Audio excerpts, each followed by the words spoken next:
I took a nap, I took a shower, we're gonna pick my outfit. I'm drip today. Sup, dude? For the last 3 years, Nikola Jokic has been far and away the best player in the league, winning 2 MVPs and a Finals MVP. His dominance is thanks in part to growing up in the beautiful country of Serbia. Over there, they don't value getting cool highlights to flex to the bitches. Instead, they care about fundamentals and teamwork. I don't know, seems a little dumb to me, but it turned him into the offensive war machine we know and love today. He's gotten a lot better at defense too. What he lacks physically is made up for a bit with his extremely high IQ. As of right now, he's leading the league in deflections with 87. The dude's a complete basketball god, and what's crazy about that is there's another one of these fuckers. His name is Alperen Şengün, aka Alpi, aka Big Harry Potter. Şengün is a near 7 foot, 240 pound Turkish center who has one of the most creative games I've ever witnessed. This creativity won him the 2021 Turkish League MVP after averaging 19 points, 9.5 rebounds, a steal, and nearly 2 blocks a night. Right after Alpi took home MVP, he declared for the NBA draft, and with the 16th pick, the Rockets got him. The dude's been on a warpath ever since, albeit a very dorky warpath, but a warpath nonetheless. Upon entering the league, Alperen was 6'9", but since then he shot up to 6'11", which is huge. Getting an extra couple inches is game-changing. While he was playing in Turkey, he was really good at scoring in the post, but some people thought it wouldn't translate to the NBA because, as you can see in this clip, he's not particularly the most athletic guy. The way he moves, it just looks like he's got something wrong with him, but so far it hasn't affected his post scoring. He's just gotten better and better. The guy is one of the most skilled post scorers in the league, using an array of spins, bumps, fakes, and this shot put thing to get the ball in the hoop. Rather than dominating with brute force like Shaq or Giannis, Alperen does his damage by bamboozling his man with trickery and tomfoolery. It's almost like the guy's just goofing around down there, operating purely off vibes, just making stuff up as he goes. A huge reason he has success doing this is because of his beautiful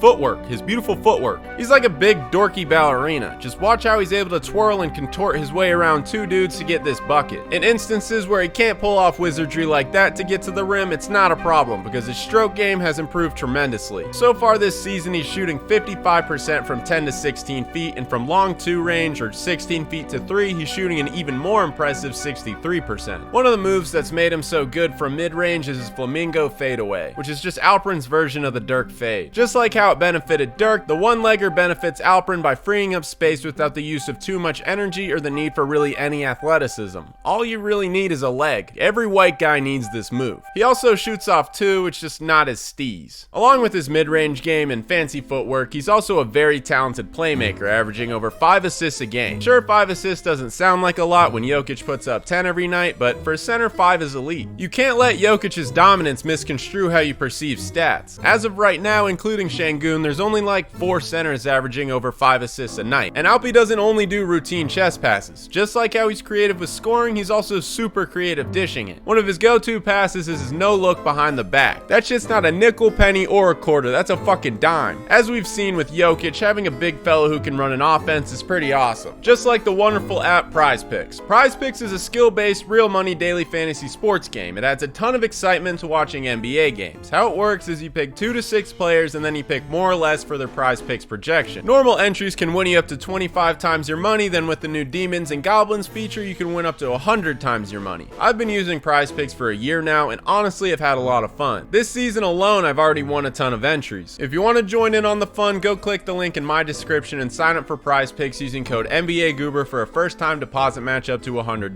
Anywho, as I talked about earlier, Alpi extended his mid-range game, but in addition to that, his 3-ball has seen major improvements. Last season, he didn't take a lot of shots from behind the arc, but so far this year, he's putting up around 2.5 a night while shooting 31%. While technically that's kinda ass, it's good for him because he's on his way to becoming a serviceable deep threat. With his improving shot, post game, and playmaking, offensively, the big Harry Potter is a force to be reckoned with. Defensively, on the other hand, I would definitely not classify him as that. He's nearly 7 feet tall, jumps like an elephant, and his arms are kinda T-Rex-ish. In his first 2 years, I think most would agree he was a really bad defender, but this year I'd say he passes. Now, he's definitely not Rudy Gobert or Anthony Davis, but he's better than he used to be. Thankfully though, Houston has a top 2 defense, so what he lacks on that end doesn't hurt him too much. I think because of his knowledge of the game, he'll be able to find creative ways to impact the game defensively. The dude's a very interesting fella. In my last video, I used Crafted NBA to see who Asar Thompson was most similar to, so I wanted to do that for Alperen too. For the criteria, I put 18 to 25-year-olds who play any position from any season. The results it came up with were wild. On offense, Alperen is most similar to a 22-year-old Tony Parker. I don't think those words have ever came out of anyone's mouth, but the two had a similarity score of 90, which means they're supposedly identical twins. Looking back at Tony's 4th year, he averaged 17 points with a true shooting percentage of 53%. Shooting jump shots, he was worse than a blind kid, but when he got to the rim, he shot a blistering hot 65%, which is very similar to what Alperen shoots. Along with that, their assist numbers are very alike, with Tony averaging 6 and Alperen 5. While they don't look too similar aesthetically, they're both highly skilled playmakers who can finish at the rim in their sleep. I should also add that unlike Tony, Alperen hasn't fucked any of his teammates' wives. Hopefully that stays true. Another thing I hope for is for Asar Thompson to develop a jump shot, because if he does, it's about to get real freaky. The dude's already a defensive enigma. If he starts dropping bombs, it's about to be scary hours. You can click here to watch the video I made on him. Thanks for watching this one. Also, join my Discord, link is in the description. Hope you enjoyed.